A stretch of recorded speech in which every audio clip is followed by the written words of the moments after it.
Okay, Dr. Kingsley, thank you for meeting with us. Let's get started. Just basically want to sum up through your perspective the vein industry. What are your thoughts? I mean, you're very successful and you've actually put in a lot of work into this industry.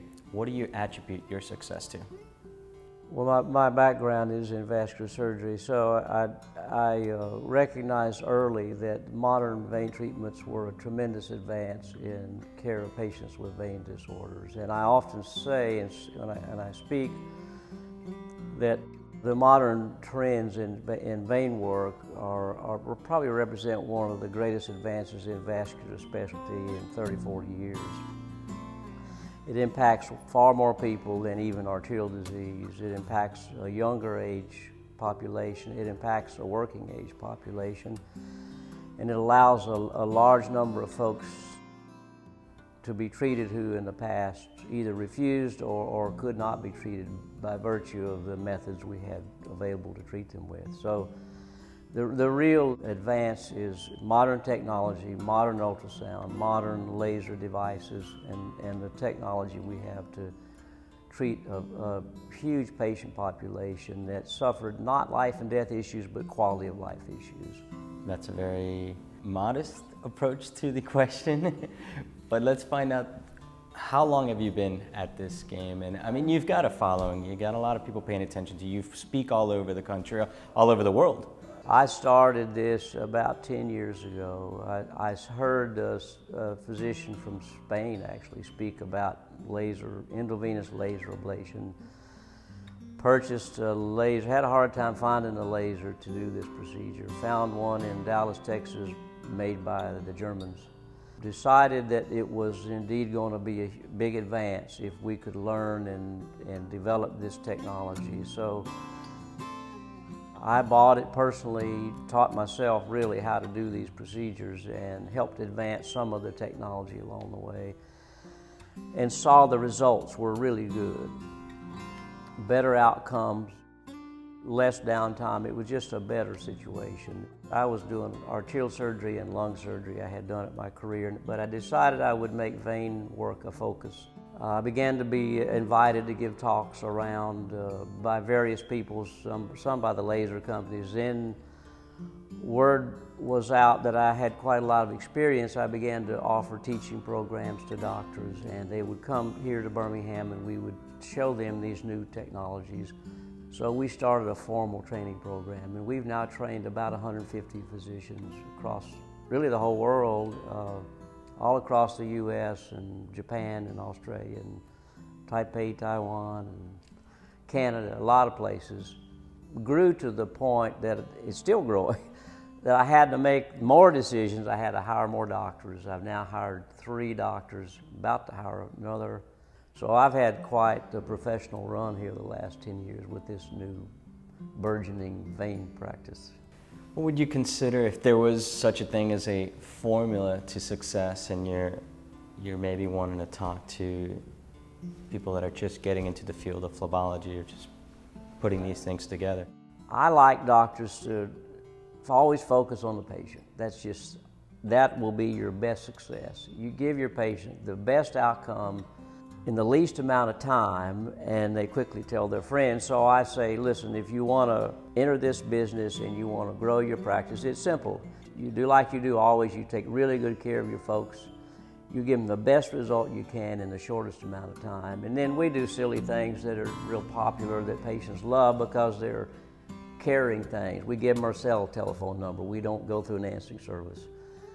I take every patient to the car in a wheelchair. When I did 4 patients this morning, I take each one to the car, I put them in the car, I make sure they're safe and comfortable to go home, and it's a sense that you care about them, and we do. Those little things tell the patient that this is a special business and special doctors, and then they tell all their friends. And they don't know what I'm doing in the operating room, really. They don't have a clue, but they know I took them to the car in the wheelchair, that kind of thing. You know. But it's true concierge approach. Yeah, exactly. It is.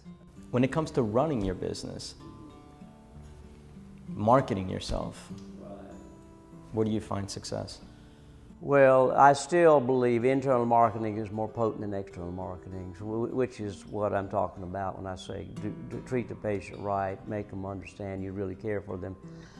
Now, in the last 4 years, there are a lot more doctors doing vein work, and so like in every business, each of us has more and more competition. So we do a little more marketing.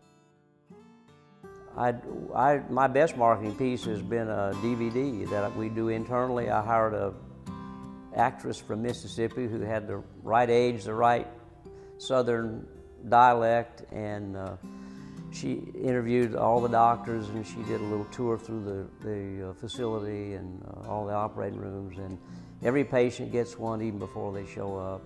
Television in the Birmingham market is the biggest. We use magazines about twice a year, and we just now are doing billboards, but it's because of the cosmetic surgeon. I chose to do a little, up the level of marketing a little bit. Now I see when we travel the country and we're noticing this marriage between vein practices and aesthetics. Yes. What's the approach? It's a natural mix. The nice thing about vein treatments is it really is insurance-based, the bulk of it, but there's a large segment of ladies in particular, 25 to 60, and surprisingly 70 and 80 sometimes, who want cosmetic spider vein treatments. And we do a lot of that. I have 2 physician assistants, and that's virtually all they do. They quickly ask about other things. Well, what about liposuction, what about Botox and the cosmetic aesthetic things? So I looked hard for an aesthetic surgeon and got lucky and found a really terrific one. What's the one thing that connects you to your patients? Maybe there's an information piece. I know that vein stripping was such a common thought, you know, behind these kind of treatments. Do you feel like your audience is now more educated? Well, education is not just patients, it's doctors too. Education is a huge part of what we do.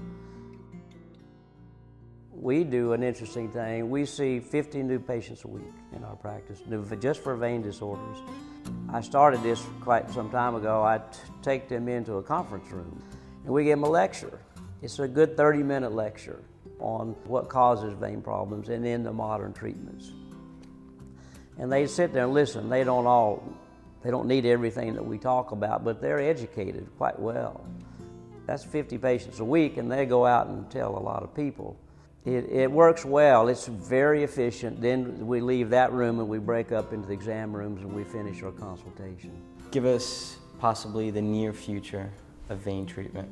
Well, it'll get a little better. You know, what happened even from 10 years to 5 years ago, ultrasound technology got better, and so and the lasers got better. So the techniques were better to improve, less pain, less downtime.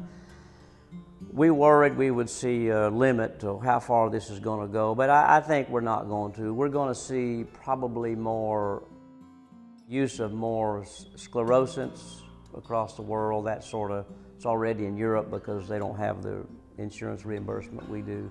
But I think we have such good technology. We're going to see a little bit improvement in the laser business, and the treatments that we have, they're going to be good for many, many years. I mean, the surgical techniques are the same as they were 30 years ago. You know, I cleaned out carotids. That's been a 30-year-old operation. We fixed abdominal aortas. Well, they put stent grafts now and a few other things, but a lot of things didn't change. And I think intravenous ablation is going to be around for a long, long time, as will all these modern vein treatments.